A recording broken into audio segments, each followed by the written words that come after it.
இன்னைக்கு இரும்பு சத்தம் கால்சியமும் நிறைஞ்ச கம்பங்கூழு செய்ய போறோம். இது உடம்புக்கு வெய்ய காலத்துக்கு ரொம்ப குளிர்ச்சியை தரும். இப்போ ஒரு கப்பு கம்புக்கு எடுத்துக்கிட்டோம்.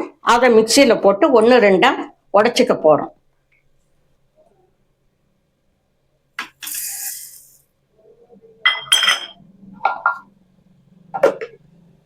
இப்போ இந்த அளவுக்கு பொடி பண்ணிக்கணும்.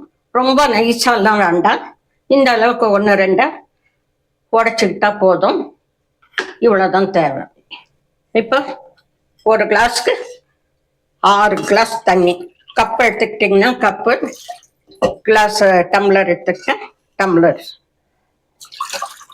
1 2 3 4 5 6.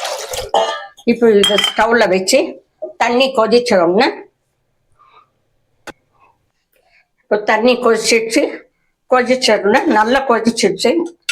இப்போ இதில் கம்பு போட்டு நல்லா கலக்கணும். கட்டி வராத அளவுக்கு கலக்கணும்.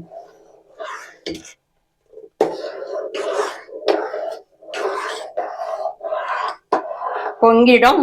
சிம்மில் வச்சுக்கோங்க ஸ்டவ். இப்போ கம்பு நல்லா வெந்துடுச்சு பாருங்க. இந்த அளவுக்கு இருக்கணும். நல்லா அழுத்திடணும். சாஃப்டாக இருக்கணும்.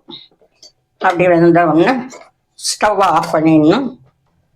ஸ்டவ் ஆஃப் பண்ணிட்டு நல்லா ஆற விட்டு மேலே கம்பு மூழ்கிற அளவுக்கு தண்ணி ஊற்றி ஓவர் நைட் வச்சிடணும். இப்போ இது கம்பங்கூழ ராத்திரியே செஞ்சு வச்சாச்சு தண்ணி ஊற்றி. இப்போ காலையில் எழுந்து நீங்கள் இதில் நறுக்கின வெங்காயம், பொடியாக நறுக்கின வெங்காயம், தயிரெல்லாம் எவ்வளோ வேணுமோ நீங்கள் ஊற்றிக்கலாம். எவ்வளோ நாளும் ஊற்றிக்கலாம். உப்பு